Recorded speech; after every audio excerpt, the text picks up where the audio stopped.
As the world watches, the Amhara region has become a crucible of relentless warfare, with multiple fronts witnessing a protracted struggle between the Amhara Fano forces and the Ethiopian National Defense Forces, ENDF. Today we bring you an exhaustive analysis of the latest developments from this tumultuous battlefield, as reported by numerous sources on the ground. In the southern reaches of the conflict zone, specifically in Kutaber and the environs of Delanta County's southern Wello, the fires of war burn fiercely. Intense fighting shows no signs of abating as Amhara Fano forces and the ENDF remain locked in a brutal confrontation. Residents in these areas describe an unrelenting symphony of heavy artillery and gunfire, an ominous soundtrack to their daily lives. Venturing northward to Debrecina and Shola Meda, located in northern Shua, we encounter yet another theater of unyielding combat. Debrecina, a city of strategic significance, finds itself positioned along the vital A2 highway. Reports emerging from this region paint a grim picture, with the ENDF reportedly deploying heavy weaponry, escalating the conflict's intensity to alarming levels.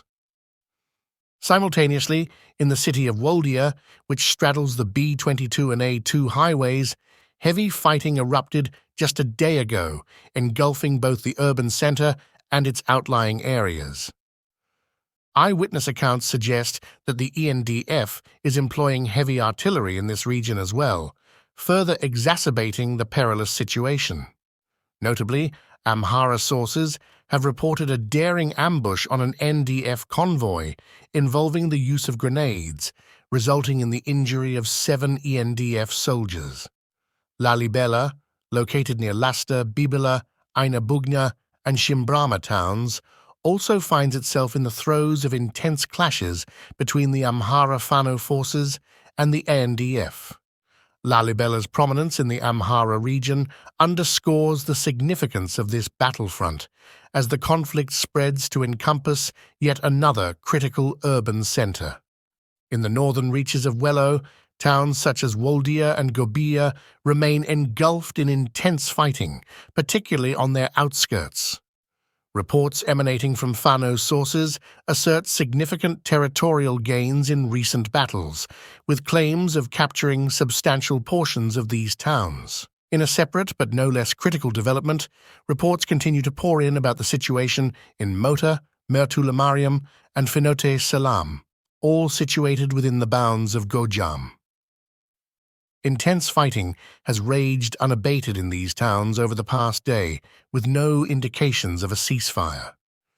The ANDF forces are actively attempting to breach the defenses of these cities, driven by a resolute determination to establish control at any cost.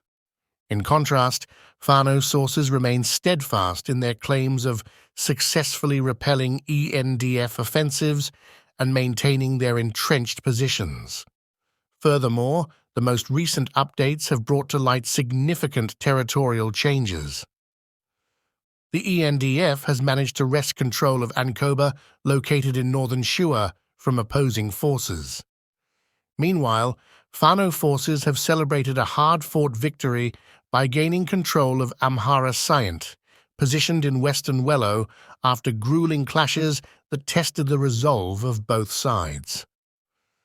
Adding another layer of complexity to this multifaceted conflict, it has been reported that in eastern Gojam, the ENDF-led government has taken the drastic step of shutting down all communication networks in northern and western Wello. This decision, while ostensibly aimed at maintaining security, has resulted in the isolation of these conflict zones, making it increasingly challenging for information to flow freely and for the world to gain a comprehensive understanding of the situation on the ground. The situation in the Amhara region remains highly fluid and volatile, with both sides entrenched in a protracted and bitter struggle. The humanitarian impact continues to be a source of grave concern, with civilians caught in the crossfire enduring untold suffering. On the other hand, visual evidence of the devastating destruction inflicted upon Amhara Battlefield by the Oromia Special Forces, OSF, has surfaced, shedding light on a harrowing sequence of events. According to a local farmer who managed to escape the relentless OSF attack, the crisis began when the Ethiopian National Defense Forces, ENDF, withdrew their troops from the town on a fateful Friday. Subsequently, the OSF assumed control of the area on Saturday night, setting the stage for a tragic turn of events. The local populace, gripped by mounting anxiety, could not ignore the ominous signs as OSF soldiers positioned their weapons menacingly towards the town. Concerned and seeking answers, a group of residents approached the federal police stationed in the town, inquiring about the abrupt replacement of ENDF by OSF and the unsettling orientation of their weaponry. The federal police, attempting to reassure the worried locals, explained that ENDF had been redeployed to another critical area within the Amhara region, necessitating OSF's temporary presence to maintain security. Residents were urged not to be alarmed. However, as the Amhara locals engaged in this conversation with the federal police, an unexpected twist occurred. The police received a phone call from higher-ranking authorities, instructing them to vacate the town immediately. With their departure, a sinister turn of events unfurled. The Oromia Special Forces launched a brutal attack, embarking on a merciless door-to-door campaign, targeting and ruthlessly killing any Amhara civilians they encountered. In a desperate bid to defend their homes and loved ones, local farmers rallied to fight back against the OSF onslaught. As the OSF sustained heavy casualties, the Ethiopian National Defense Forces intervened, providing much-needed artillery support to the beleaguered Amhara residents. It is worth noting that ENDF not only offered assistance, but also thwarted efforts by Fano and other militia groups from neighboring towns to rush to Amhara Battle's aid. Tragically, the consequences of these events have resulted in the annexation of Amhara Battle into Oromia, with the town being officially renamed as Koreke Zone.